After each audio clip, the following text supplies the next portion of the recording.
Well, congratulations on the film. I mean, everyone knows the story of Snow White, but this kind of has a bit of a different take, maybe a bit closer to the Brothers Grimm version of it. So what was it about this version that kind of made you want to do it? I mean, for me, it was my first meeting with the director.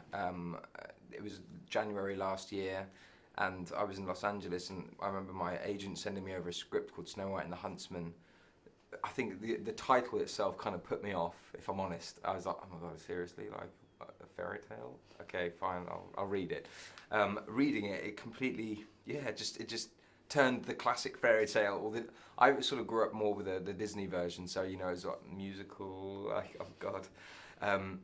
But yeah, what Rupert had done is completely flipped it on its head, reintroduced a lot of the classic characters, but everyone was slightly darker, had more in-depth kind of layers to them, introduced new characters, and when I sort of went in to meet the director, he sort of showed me a lot of the ideas and the artwork that he'd kind of produced already, like that he wanted to kind of create. And that right there, just I was sold. I was already sailing on the Snow White River, and was lucky enough, after the audition, that he kind of chose me to play Prince William, and it was thrilling, the whole experience. Well, I'm guessing another draw is the fact that it's a great ensemble cast, and obviously you've done Pirates of the Caribbean, another ensemble kind of piece. What was the kind of on-set vibe like doing this? Because I imagine you spent a lot of time in the cold and damp in the forest together. Well, because actually because of the winter we've just had, like it was actually, we were very, very lucky with the weather. Yes, it was cold at times, but we had thermals and thick, big leather costumes. So actually, I think most people were okay. But the atmosphere was fantastic. I think everyone, no matter who you were, what level you were, I think everyone was able to kind of focus when the job was sort of being done, but at the same time when the cameras sort of said cut, we were all able to have a good laugh and enjoy ourselves. I think there'd be nothing worse than doing a job where you can't have fun. I mean, for me, it's like an office job. Like, I kind of go to work, do my thing, go home, live a very normal life, go back to work, and you have to make work as fun as you can. If not, you'll probably want to roll over and die. But also, how did you find the kind of physical aspect of it? Because there's horse riding, sword fighting, all of that. I mean, was that tough, and did you kind of injure yourself in doing any of that? It was very, very physically demanding.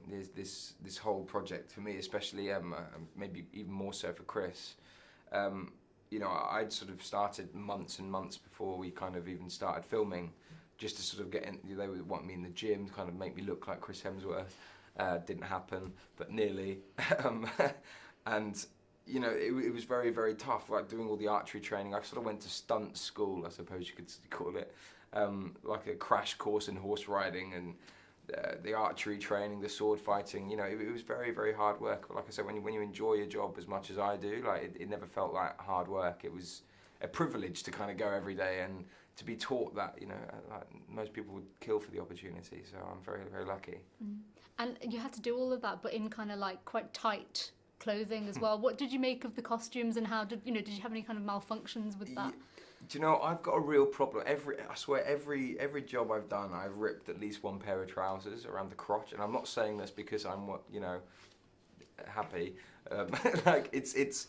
I think I lunge quite a lot during fighting, not just randomly in my trailer. I don't just stand there doing a lunge. No, but I ripped about 3 pairs of trousers on this job, about 7 during Pirates. I've really got an issue somewhere, so whoever works for me next, if I'm lucky enough to work again, just make sure you have a good few spares. Double stitch the crotch area. Yeah, honestly, I don't know what the problem is. And final question, I'm asking everybody this, but a central theme in this is the attitude to aging that the Queen has. Obviously, she hates it. What's your attitude to aging? Are you ready to kind of embrace that? Yeah, I don't personally believe in dyeing my hair brown if I'm going grey. I'm kind of like the idea of becoming a silver fox one day, But no, I don't. It's natural. I don't understand why everyone knows you're getting old. So I don't see why you'd try and hide that. Personally, I'm not passionately against either or for the other. It's just, personally, I'm getting older, and that's a good thing because I won't sort of be in that horrible in between age where I'm not quite old enough to play this part, but not quite young enough to play that part. 25's a tough year. So you're ready to grow old gracefully then? Yeah, fingers crossed. But I think it's, you know, that's like I said, it's natural. It should be. That's what should happen. Great. I'm out of time, unfortunately. No, Thanks very much. thank That you was very lovely. much. Cheers. Lovely